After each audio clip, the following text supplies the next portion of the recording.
গোয়ালিয়রের wicket যেন এক রহস্যময় ধাঁধা, দিন কিংবা রাতের আলোয় ধরন বোঝা দেয়। আন্তর্জাতিক অভিষেক ম্যাচ বলেই আলোচনায় কেমন হবে এই 22 গজ। এ মাঠে মোট 16টি উইকেট তৈরি থাকলেও ম্যাচের জন্য প্রস্তুত 9টি, যার মধ্যে 5টি কালো আর 4টি লাল মাটির। তবে তার মধ্যে 5 নম্বর উইকেট সাক্ষী হবে ইতিহাসের।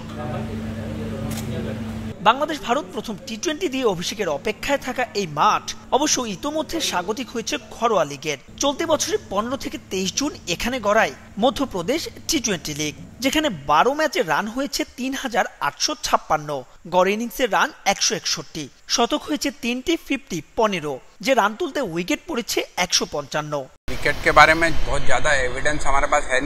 দেখুন, উইকেট নিয়ে আমরা খুব একটা জানি না, তবে এমপিএল এর সঙ্গে যদি আপনি তুলনা করেন তাহলে এই মাঠে প্রথম ইনিংসে 200 রানের আশেপাশে স্কোর হয়। আগে ব্যাট করা দল পায় বাড়তি সুবিধা।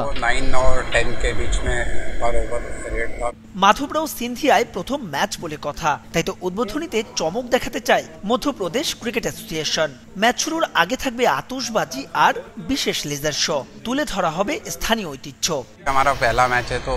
এই মাঠে আমাদের প্রথম আন্তর্জাতিক ম্যাচ বলে কথা। দর্শকদের জন্য 30 মিনিটের বেশি উদ্বোধনী আয়োজন থাকবে। মধ্যপ্রদেশ ঐতিহাসিকভাবে বিখ্যাত, তাই তো উদ্বোধনীতেও সে বিষয়টি উঠে আসবে। মধ্যপ্রদেশে মধ্য দুপুরে তীব্র গরম থাকায় এ মাঠে এর আগে হওয়া 12টি টি-20 সবগুলোই হয়েছে ফ্লাড লাইটের নিচে। বাংলাদেশ ভারত ম্যাচও শুরু স্থানীয় সময় রোববার সন্ধ্যা 7:30টায়, তাই তো থাকছে না কোনো গরমের বালাই। মাহবুব রিমন, সময় সংবাদ, গোয়ালিয়র, ভারত।